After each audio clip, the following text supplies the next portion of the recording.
the provincial tax? Yeah. Excellent questions. And it's all answered. Investment in Scarborough area, something like that. Beautiful spot. How are you?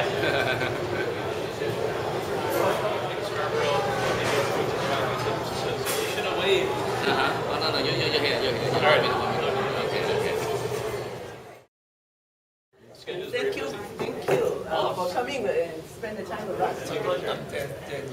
Dan, everybody, Dan, what kind of work are you in? With the It's treating you well? Yeah. Good. Good to see you.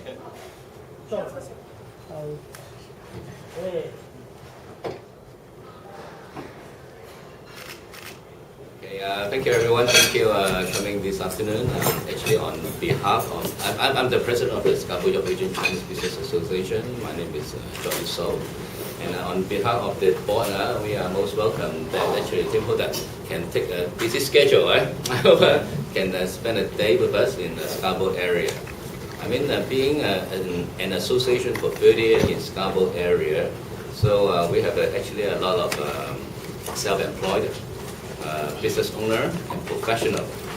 And with nowadays the economic situation and the Ontario policy, I think we have a lot of members, maybe even our directors, they like to express their concern on what's the future like.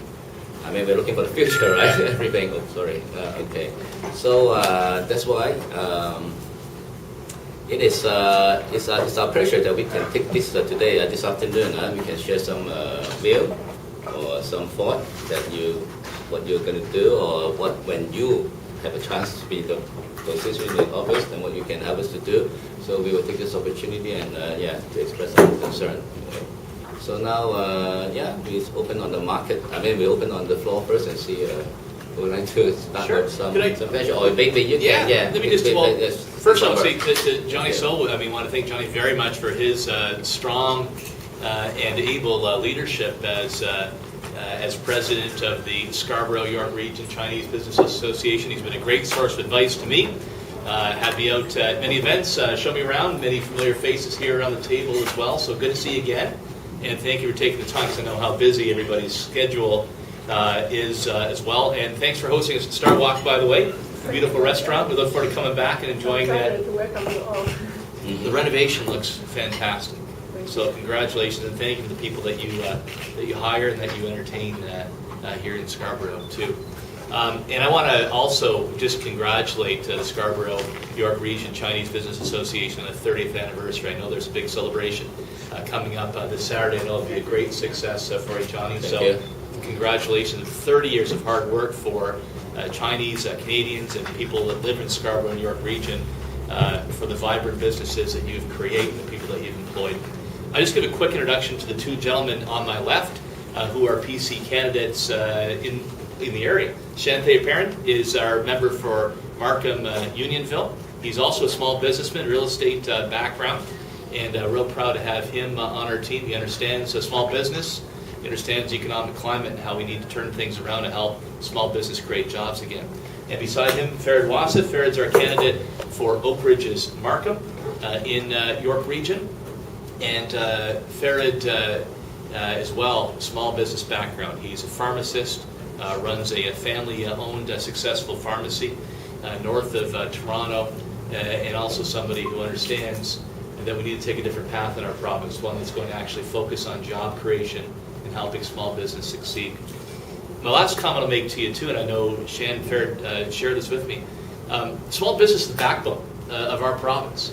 It's where many of us get our first job. You're very generous sponsors of local cultural groups, of good charities and sports teams.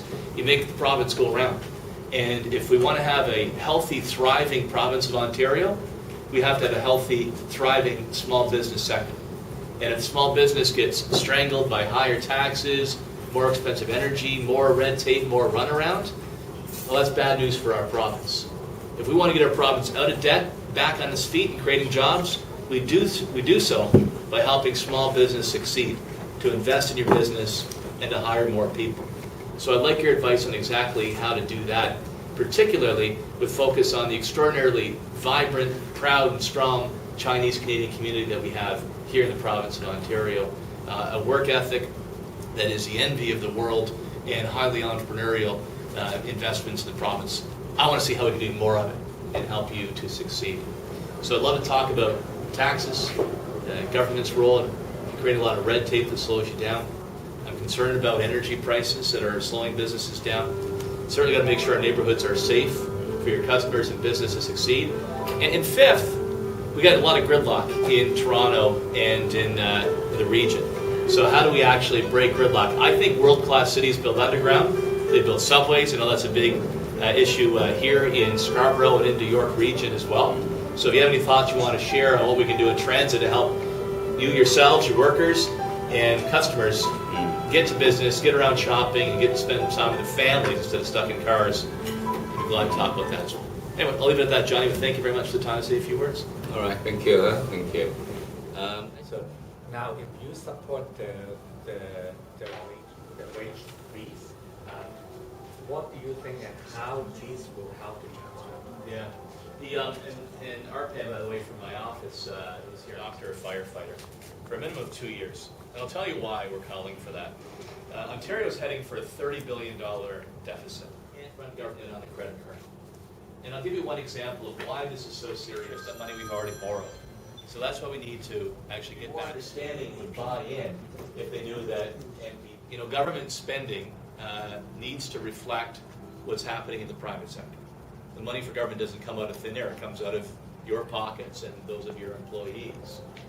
But we've seen government spending go way beyond what's happening in the private sector. Employees and co-workers have not had a 46% pay increase. So part of our plan is to make sure. Does that make sense? That's what record lows.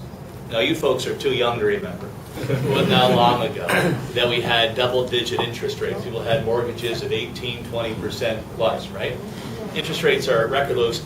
They're going to go up sooner or later. And so here's what's at stake. If interest rates go up 1%, just 1%, and we know what's going to happen, that's going to cause an increased cost of $500 million on money we've already borrowed and spent. $500 million, a big number. So what does that mean? $500 million could pay for 250,000 MRI scans. And I bet everybody in this room has had a loved one, a family member who waited too long for an MRI or a CT or for a needed surgery. So we don't get our house in order, that's what's at stake. Interest rates rise, you're looking at fewer healthcare services, less money for our kids in schools, or higher taxes. And that's why job number one, if you actually want to support small business, is to get government spending under control and balance the books. Because who's going to invest in a province that has a debt problem that will have to increase taxes down the road if they don't straighten out the mess? Who's investing in Greece these days? The second aspect of the question is, do I believe in tax relief? The answer is yes. And if it's okay with you, John, I'll ask people around the room what their view is on this. If you want to get out of a hole, like the deficit we're in, the first rule is you stop digging. So no more new spending programs, that's why we need a wage freeze. But you can't just cut your way out of prosperity, you need to grow the economy too. And I just believe that if you reduce taxes, that people then will spend it in the local economy. They could come into the restaurant, get a few more dollars in their pockets, business would invest in new equipment, hire again. People might go on a vacation down to Niagara, right? Spend a few dollars there. So if we want to get our economy moving, we need to show that we can get our fiscal house in order, but we also need to reduce taxes. There's lots of taxes out there that you could reduce, but the bottom line is I believe that tax cuts create jobs.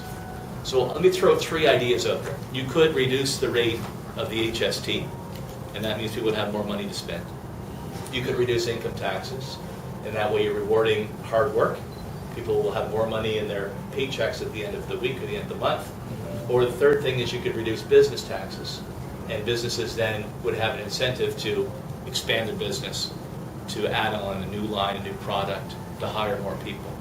There are other taxes that are out there you could reduce, but the three that I think will have the greatest economic benefit are either sales taxes, income taxes, or business taxes. What do you think in terms of